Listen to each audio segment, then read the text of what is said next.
merupakan mobil yang ditunggu bos-bos dan orang-orang kaya yang belum cukup kaya untuk beli Bentley dan Rolls-Royce, dan bukan untuk yang fanatik Mercedes-Benz. Ini adalah BMW 7 Series yang baru.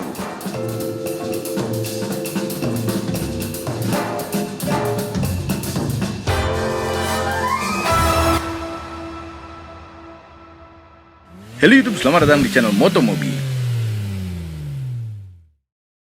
Yes, ini adalah musuh terberat dari Mercedes-Benz S-Class, dan mobil ini sudah world premiere, diperkenalkan di bumi ini secara maya. BMW seri 7 yang baru dan bahkan sekaligus BMW i7 yang pertamanya. Apa itu i7? Ya, BMW kalau ada i-nya berarti berbau-bau listrik. Kecuali i8 karena itu hybrid. i7 menambah line up mobil listrik BMW. Ada i3 yang pernah kami review, ada iX, i4, dan iX3 yang tidak mungkin atau belum masuk Indonesia.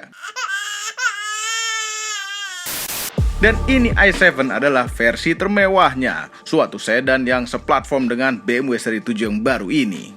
Kami yakin sekali BMW membuat i7 ini untuk menyaingi Mercedes-Benz EQS. Dan ini aneh, ya Mercedes yang zaman dulu lebih berdesain elegan dan mengotak, sekarang menjadi sporty dan membulat. BMW yang dulu berdesain sporty, sekarang menjadi elegan yang sangat. Malah seperti sudah berbau-bau Rolls-Royce bentuknya. Ya memang sekeluarga dengan Rolls-Royce, apalagi itu kalau jadi tutun. Bagaimana? Anda lebih suka BMW i7 atau Mercedes-Benz EQS bentuknya? Mohon komentar di bawah. Mercedes benar-benar membedakan S-Class dengan EQS-nya karena memang beda mobil. Sedangkan BMW sama persis untuk seri 7 dan i7-nya. Sedikit sejarah mengenai BMW seri 7. Pernah kami bahas ya berkali-kali, tapi kali ini kami ingin membahas sekedar desainnya saja. Pertama kali diperkenalkan ada BMW yang bernama seri 7 itu tahun 1977 dengan kode E23. Keren dengan model BMW Shark Nose zaman itu. Cocok sekali dengan tahun 70-an, celana cutbray. Kemudian tahun 1986 berganti model dengan E32. Nah, ini legend sekali pada kehidupan kami karena kami punya. Sudah pernah dipakai challenge dengan Bung Fitra dan Ridwan Hanif. Lalu tahun 94 ganti lagi menjadi E38. Ini dipakai James Bond. Dan ini menurut kami merupakan BMW seri 7 yang terganteng, tergagah. Tahun 2001 model baru dengan kode E65. Merupakan BMW zaman desain Chris Bangle dan merupakan BMW seri 7 yang terjelek. Jeleknya itu sangat. Sempat ada facelift yang mengurangi kejelekannya, tapi tetap jelek. Kemudian tahun 2009, model baru lagi dengan kode F01. Ya, ini sebenarnya tidak jelek, tapi tidak bisa dibilang keren juga. Agak kurang berkarakter bentuknya. Bukan seri 7 yang kami sukai. Kemudian tahun 2015, keluar baru dengan kode G12. Ya, ini oke bentuknya. Sampai akhirnya terjadi facelift dan grillnya menjadi besar. Namun ini kenapa dipasang grill sebesar air mineral galon 2 buah? Sekarang kita bahas BMW seri 7 baru. Kode bodinya adalah G70. Ada yang dengan mesin biasa dengan pilihan 3000cc inline 6 turbo, ada plug-in hybridnya juga. Kemudian 4400cc V8 twin turbo dan ada 3000cc inline 6 turbo diesel. Semua internal combustion engine dapat transmisi automatic transmission 8 speed. Dan ada pilihan full listrik yang namanya i7.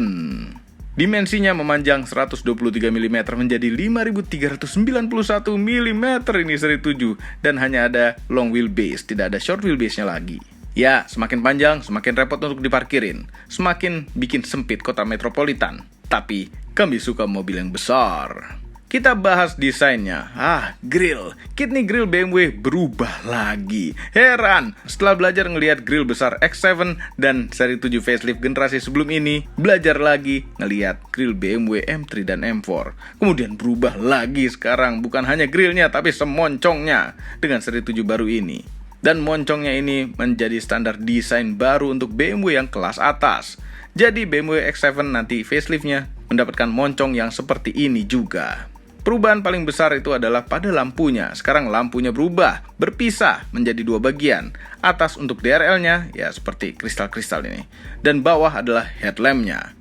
Grillnya juga bisa nyala frame-nya. Rasanya ingin buat satu video yang isinya khusus membahas tentang grill BMW dari tahun ke tahun. Kalau dilihat dari belakang sepertinya normal-normal saja, malah agak terlihat kuno. Namun begitu kita lihat, kita bisa tahu ini adalah BMW seri 7 karena besar. Begitu pula dari sampingnya, siluetnya sangat seri 7 sekali. Kami suka, cuma moncongnya ini loh, harus melihat secara langsung agar terbiasa, seperti perubahan-perubahan pada grill sebelumnya. i7, mobil listrik. Suatu mobil listrik itu paling utama yang harus diperhatikan adalah baterainya. Seberapa besar? Semakin besar bukan hanya jarak tempuhnya semakin jauh, tapi bisa menyemprotkan listrik yang lebih besar ke motor listriknya. Jadi bisa lebih kencang. i7 mendapatkan baterai lithium ion berkapasitas 101,7 kWh. Hampir sama kapasitasnya dengan baterai Tesla yang terbesar. Sebagai perbandingan, Hyundai Ioniq 5 yang long range baterainya 72,6 kWh. Ya, 101,7 kWh di BMW i7 jadi terdengar biasa saja. Tapi klaimnya BMW bisa mencapai 600 km jaraknya. Ya, lumayan sekali. Baterai tersebut ditempatkan di kolong mobil. Yes, tempat terbaik untuk naruh baterai untuk suatu EV. Karena bisa membuat titik beratnya lebih rendah, karena baterai itu berat. Selisih beratnya antara BMW seri 7 dengan mesin biasa dan i7 dengan baterai ini bisa mencapai setengah ton. BMW i7 itu xDrive, berarti all-wheel drive. Motor listriknya 2, untuk roda depan dan roda belakang. Single speed, ada gearboxnya, tapi untuk mengurangi putaran saja, tidak bisa pindah gigi. Totalnya menghasilkan tenaga 500 horsepower lebih, dengan torsi maksimal 745 Nm. Jadi mobil ini pasti tidak pelan. 0 ke 100 km per jamnya pasti di bawah 5 detik. Tapi ada berapa tipe i7 nantinya? Kami belum tahu. Dan apakah akan masuk Indonesia? Kami juga belum tahu. Tetap nonton video ini sampai habis. Apabila Anda tertarik mobilnya, Anda bisa menabung dari sekarang. Siapa tahu masuk Indonesia dan Anda bisa beli. Oke, sekarang bagian interiornya. Pintunya ini, handle pintunya pakai tombol. Dan sepertinya akan otomatis terbuka kalau mendekat. Katanya juga bisa tanpa kunci, pakai handphone saja. Nah, sekarang interiornya. Wah, material joknya sekarang ada yang wall, cashmere wall. Ya, ini kemewahan macam Toyota Century. Kami suka BMW ada pilihan jok material seperti ini. Seperti ada kemewahan yang out of the box. Kita awali dengan jok belakangnya. Pengontrolan segala dari belakang biasanya ada di armrest, tapi ini beda, ada di panel pintu. Suatu layar touchscreen seperti handphone yang tertanam. Joknya ya bisa di recline dan ada leg restnya, bisa membuat bos-bos yang duduk belakang seperti santai di sofa di rumah. Kemudian ini yang gila, ada layar 31 inch 8K dari atas. Besar sekali, ya jangan bandingkan dengan 31 inch di rumah. Ini di mobil dengan layar sebesar itu. Dan ini tidak berasio 16:9 seperti TV biasa. Ini lebar sekali, lebih lebar daripada layar bioskop skalanya. Layar itu kalau tidak dipakai dilipat di plafon. Tapi yang jadi pertanyaan, kalau misalnya layar itu dibuka, apakah ada kemungkinan nabrak jok depan? Kalau orang yang duduk di depan tingginya lebih dari 177 cm. Dan itu lihat panoramic roof-nya, keren. Ada lampu-lampu ambient light yang rame.